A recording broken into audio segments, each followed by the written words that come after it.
Welcome back, everybody. This is Dave the Gamer. Today I wanted to talk about 10 items that I think are still good to invest in. I previously made a video a couple months back on the top 20 items. I feel a lot of them has changed and a lot of people are almost skittish to invest in. So I just wanted to say the 10 items that I'm still currently investing in, kind of the price you want to pay and why. So let's jump into this. I'm gonna try to make this nice and quick. And as always, I'm gonna put timestamps in the description below, along with all of the items themselves.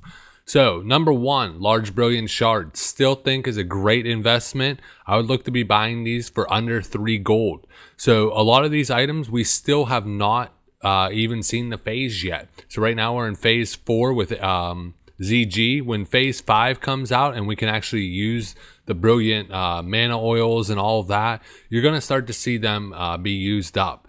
Now, if you haven't been able to tell from the past 3 phases, there's a lot of investors out there. There's no doubt about that.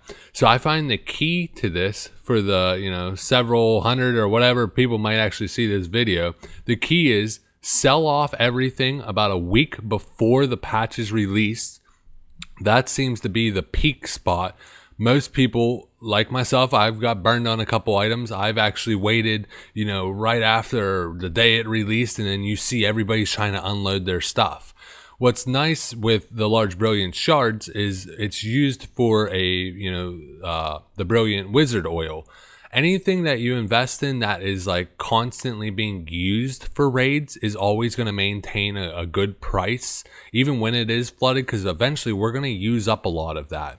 And in future phases, a lot of those items that would have been disenchanted into large brilliant shards will actually be disenchanted into Nexus crystals. So correct me if I'm wrong on that, but that should give a little bit less of a shortage, or should give a shortage on the shards. And now not as many people are doing some of the dungeon farming, so they're not disenchanting. Overall, if you pick these up for 3 gold, I could definitely see them going up to about 5 gold, hopefully 6 gold a piece.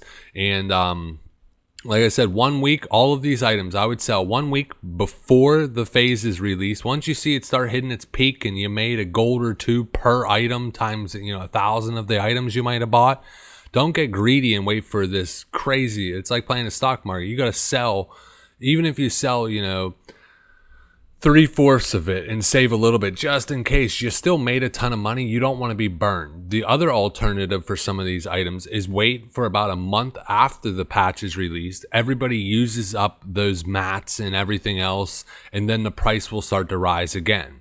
So number 1, brilliant shards. Number 2, elemental earth. That's going to be for your greater nature protection potions, which, like I said, aren't being really used besides for some of the world dragons.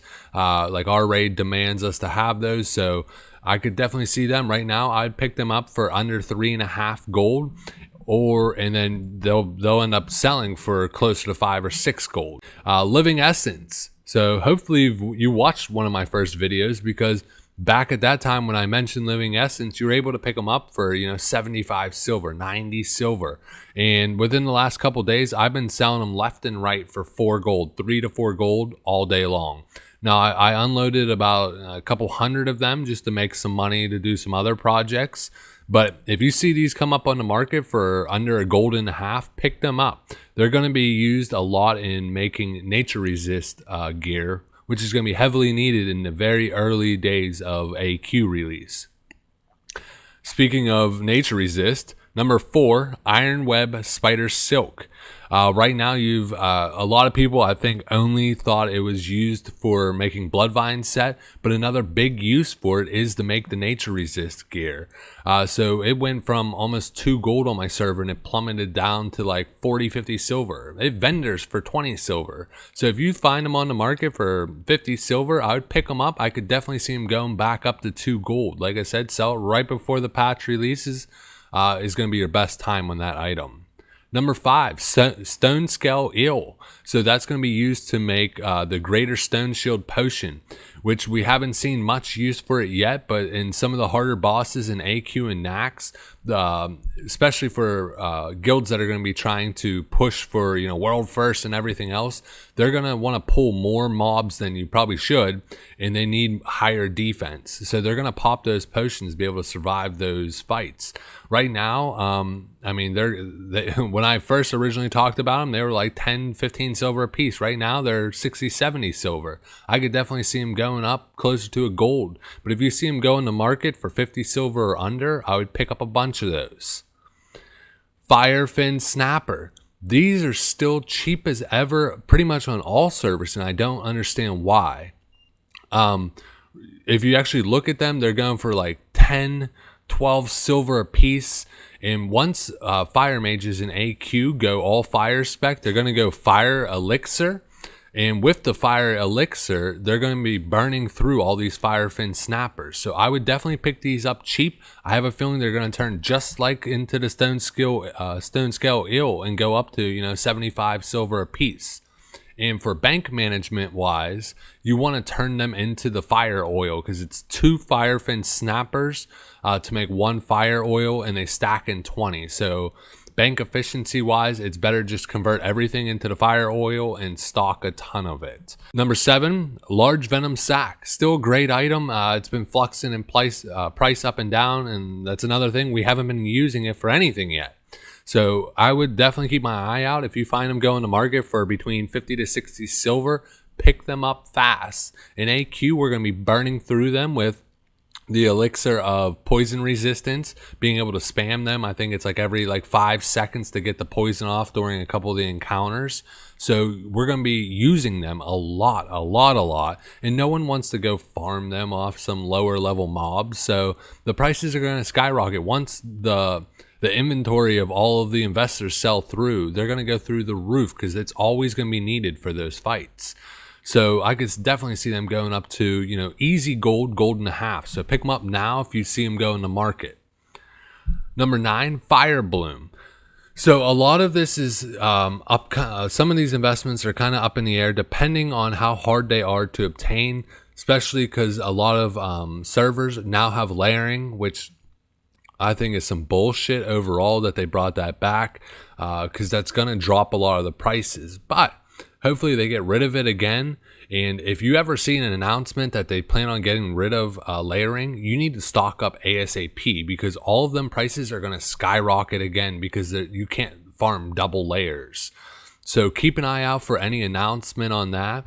And this is the time to pick up a lot of those resources really, really cheap for later phases, when they do hopefully take away layering and they go back up. So the Firebloom, if you can find them for, you know, 30, 40 silver, pick those up. Once we start using them to make some of the mana oils, you're going to see them go back up to easy 75 silver, probably closer to a gold. So you'll easily double your money there. Worst case, with a lot of these investments I'm speaking of, if you're a mage or if you're a caster in general, a lot of these are just mats that you're going to need several hundred of them yourself. Worst case, you can almost raid log. If you bought all this and, you know, the market fell out, you could just raid log. I'm not saying you're going to, but you have all the mats you need to. You don't have to overpay. You're set. Like, these are safe investments, I feel, that are really great to, you know, get in now. I don't think it's too late. You just need to buy them at the right price. With anything on this list, I'm not saying to go out and buy a ton of these at maximum price, because you're not going to make money.